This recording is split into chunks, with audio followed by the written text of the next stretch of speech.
कोई भी सपना साकार करने के लिए सबसे जरूरी है सही कोच का होना।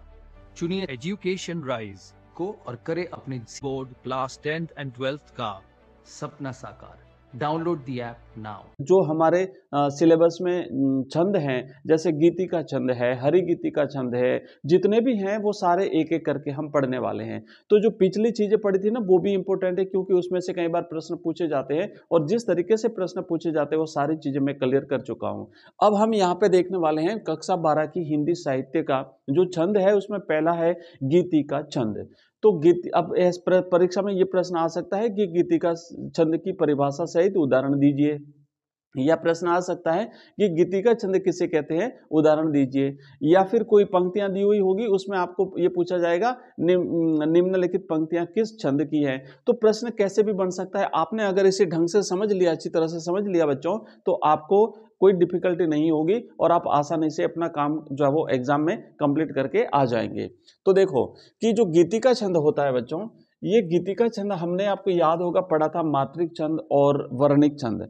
तो ये गीति का छंद मात्रिक छंद है। मतलब क्या होता है कि इसके मात्रिक छंद से तात्पर्य है कि इसके प्रत्येक चरण में, चरण का मतलब होता है पंक्ति, एक जो लाइन होती है उस प्रत्येक चरण में, उस प्रत्येक पंक्ति में इनके मात्राओं की संख्या समान होती है, निर्धारित होती है, और ये मात्राओं की संख्या के आधार पर बनाया जाता है, इसलिए ये एक मात्रिक छंद है।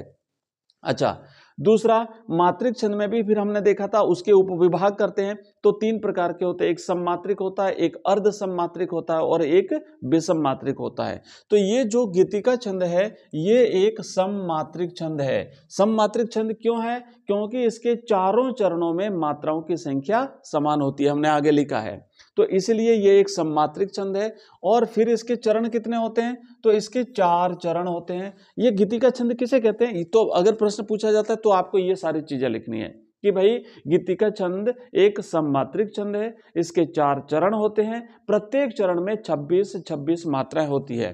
ठीक है, प्रत्येक चरण में कितनी कितनी मात्रा होती है बच्चों? 26-26 मात्राएं होती है, और प्रत्येक चरण में 16 और 12 पे यति होती है। तो ये आप नहीं, इसमें 14 और 12 पे यति होती है, 14 12 26 होते हैं। ठीक है, 16 12 हरि गीतिका में होती है।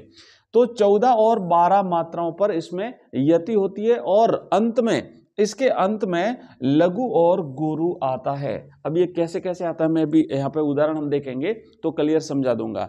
तो देखो कि 26 मात्राएं होती है, प्रत्येक चरण में 4 पंक्तियां हैं, चारों चरणों में 26-26-26 मात्राएं होंगी, और 14 12 पे यति होगी, और अंत में क्या होगा? लघु और गुरु। लघु का ये सिंबल है और गुरु मात्रा का ये सिंबल है, ये मात्रा का चिन्ह है लघु और गुरु का। तो अब देखो कैसे होता है कि यहां पे देखेंगे हम एक उदाहरण है, यहां से देखेंगे कि एक उदाहरण है, ये उदाहरण है अपना। ठीक है, इसको एक उदाहरण के रूप में समझते हैं। तो यहां पर देखिए कि हे प्रभु आनंददाता, हे प्रभु आनंददाता, ज्ञान हमको दीजिए, शीघ्र सारे दुर्गुणों को दूर हमसे कीजिए, लीजिए हमको शरण में, हम सदाचारी बने, ब्रह्मचारी धर्म रक्षक, वीर व्रतधारी बने। तो ऐसे आपको उदाहरण याद कर लेना है। अब जब हम शुरुआत करते हैं बच्चों, तो यहां देखो लिखा है कि हे प्रभु आनंददाता, और उसके बाद फिर कॉमा लगा हुआ है, मतलब हल्का ठहराव है। कॉमा का मतलब होता है विराम। तो यहाँ पे जो हल्का ठहराव है ये इसे हम यति कहते हैं। और यति कितने पे आएगी? तो पहली यति 14 पे आएगी, दूसरी यति 12 मात्राओं पे आएगी। फिर दूसरी क्या है कि ज्ञान हमको दीजिए, तो यहाँ पे दूसरी यति आई है। तो अब दूसरी यति कितने पे आई है? 12 पे आई। कैसे? देखो मात्राएं हम गिनेंगे, ये मात्राएं हमने गिनी है कि ये जो हे है ना, इसकी 2 मात्रा है, हाँ के एक ही मात्रा है तो 2 मात्राएं होगी। हमने देखो पीछे गिना था कि मात्राएं कैसे गिनते हैं, तो ये 2 मात्राएं होगी। इसके बाद में जो प है इसके अंदर र लगा हुआ है, तो इसमें क्या होता है कि जो आधा वर्ण होता है ना वो काउंट नहीं होता है। अगर शुरू में अगर आधा आ जाता है तो वो काउंट नहीं होता, लेकिन शब्द के बीच में आता है तो वहां पे उसकी जो मात्रा होती है वो पहले वाले वर्ण में गिनी जाती है। तो यहाँ पे 1 रहेगी और प्रभु पे 2 रहेगी। ठीक है, तो देखो 1 2 1 हो गया यहाँ तक। उसके बाद देखो आ, तो 2 मात्रा है, न में एक मात्रा है, लेकिन क्या होता है कि जो आधा न है ना, इस आधे न की मात्रा इसमें जुड़ेगी, तो इसलिए ये भी हो गई 2 मात्राएं। उसके बाद द में एक मात्रा है, तो देखो ये द में एक मात्रा, आ में 2, न में आधा न जुड़ने से 2, उसके बाद द में 1, उसके बाद फिर दा है, तो ये 2 मात्रा और इसकी ये 2 मात्राएं। तो अब मात्राएं गिनो, इसकी ये हो गई 2, इसकी ये 1 हो गई, इसकी ये 2 हो गई, इसकी 2 हो गई, इसकी 2 हो गई। अब कितनी हुई, और इसकी द की 1 हो गई। तो देखो 2 और 1 3 और 2 5 और 2 7 और 2 9 और 1 10 और 2 12 और 2 14, तो ये 14 पे हुई यति। तो इसलिए समझ में आया होगा कि 14 पे और फिर दूसरी 12 पे। अब देखो इसमें देखो यहाँ पे 2 मात्राएं, यहाँ पे 1 मात्रा, यहाँ पे 1 मात्रा, यहाँ पे 1 मात्रा, यहाँ पे 2 मात्राएं, यहाँ पे 2, यहाँ पे 1 और यहाँ पे 2। तो अब कितनी हुई, तो अब यहाँ पे हुई 12 मात्रा। गिन लो भले, 2 और 1 3 और 1 4 और 1 5 और 1 6 7 और 1 8 9 और 1 10 और 2 12। तो ये 14 12 पे यति हुई भाई, ये 14 12 पे यति होती है। तो गीति का जो छंद होता है बच्चों, उसमें 26 मात्रा होती है, 14 12 पे यति होती है। सम्मात्रिक है क्योंकि सभी में 14 12 पे यति हो रही है। 14 प्लस 12 14 प्लस 12 26 मात्रा है, सभी चरणों में 26 मात्रा है। तो इसीलिए ये हो गया एक सम्मात्रिक छंद।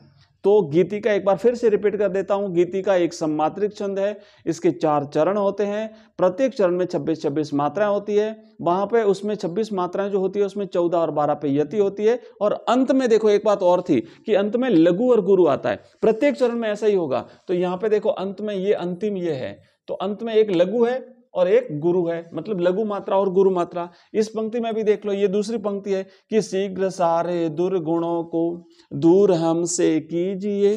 तो यहां पर भी लघु है और गुरु है। इसी तरह इसमें भी देख लो लघु है और गुरु है, और अंतिम पंक्ति में भी देख लो लघु है और गुरु है। तो ये हमने देखा है बच्चों लघु और गुरु। तो ये अब और प्रत्येक चरण में 26 मात्रा है। तो ये है गीति का छंद, बिल्कुल सिंपल सा है, आपको बिल्कुल वर्णन लेने की आवश्यकता नहीं है। इस एक ही उदाहरण को अगर आप याद कर लेते हैं तो आपका काम हो जाएगा, और निश्चित रूप से गीतिका हरिगीतिका में से एक तो पूछा जाएगा, दोनों में से कोई एक न एक तो पूछा जाएगा। अब हम इसको दूसरे को भी देख लेते हैं, क्योंकि दोनों में अंतर क्या है कि बिल्कुल मामूली सा अंतर है, ज्यादा कोई अंतर नहीं है। और दोनों जब कंपैरेटिवली चीजें आप याद करोगे बच्चों तो आपको याद हो जाएगी। अब हम बात करते हैं हरिगीतिका की। तो हरिगीतिका भी एक सम्मात्रिक छंद है, याद रखना, जो हमने देखा था गीतिका छंद, उसी की तरह यह भी एक सम्मात्रिक छंद है। क्यों सम्मात्रिक है? क्योंकि इसके भी प्रत्येक चरण में मात्राओं की संख्या समान है। अच्छा, कितने चरण होते हैं? तो इसमें भी 4 चरण होते हैं बच्चों, इसमें भी 4 चरण होते हैं। प्रत्येक चरण में मात्राएं कितनी होती है? तो अब अंतर यहां पे है कि गीतिका में जहां 26 मात्राएं होती है, वही हरिगीतिका में 28 मात्राएं होती है। 28 मात्राएं हुई। जब उसमें 26 थी तो 14 और 12 पे यति होती थी, और यहाँ पे 28 है तो आगे 2 मात्राएं बढ़ जाती है, 16 और 12 पे यति होती है। तो ये 16 और 12 पे यति होती है। और बाकी अंत में क्या है? बाकी अंत में लघु और गुरु है, तो यहाँ पर भी लघु और गुरु आता है। इसमें भी अंतिम जो वर्ड होता है, अंतिम जो शब्द होता है, वहां पे लघु गुरु आता है। तो उसमें और इसमें फर्क क्या है? उसमें और इसमें खाली 2 चीजों का अंतर है। एक तो क्या है कि 26 मात्राएं उसमें होती थी, इसमें गीतिका में 26, हरिगीतिका में 28। जब 26 है तो 2 कम हो गई, तो वहां पे जो है वो यति होती है, वो 14 पे होती थी, 14 12 पे, और यहाँ पे 2 ज्यादा है इसलिए 16 12 पे यति होती है। इसके अलावा कोई फर्क नहीं है, दोनों सेम है, सम्मात्रिक हैं, 4 चरण हैं, मात्राओं की संख्या समान है, और अंत में लघु गुरु आता है। अब इसका भी एक उदाहरण देख लेते हैं, और ये उदाहरण बहुत ही इजी है, अच्छा सा उदाहरण है, आप आराम से याद कर लेंगे कि संसार की समरस्थली में धीरता धारण करो। और अब देखो एक एक गिन लेते हैं मात्राएं कैसी है कि संसार की समरस्थली में, अब यहां पे कॉमा है भाई, ठीक है, संसार की समरस्थली में, फिर आता है धीरता धारण करो, ये अगला है। तो मात्राएं गिनो, देखो स है ना, इसके ऊपर जब अनुस्वार आ जाता है तो 2 मात्राएं गिनी जाती है। तो ये हमने यहाँ पे गिनी 2, उसके बाद सा के 2 मात्राएं और र के 1 मात्रा है। ये 1 है भाई, मतलब खड़ी पाई है, ये 1 नहीं है, क्योंकि मात्रा का सिंबल खड़ी पाई होता है।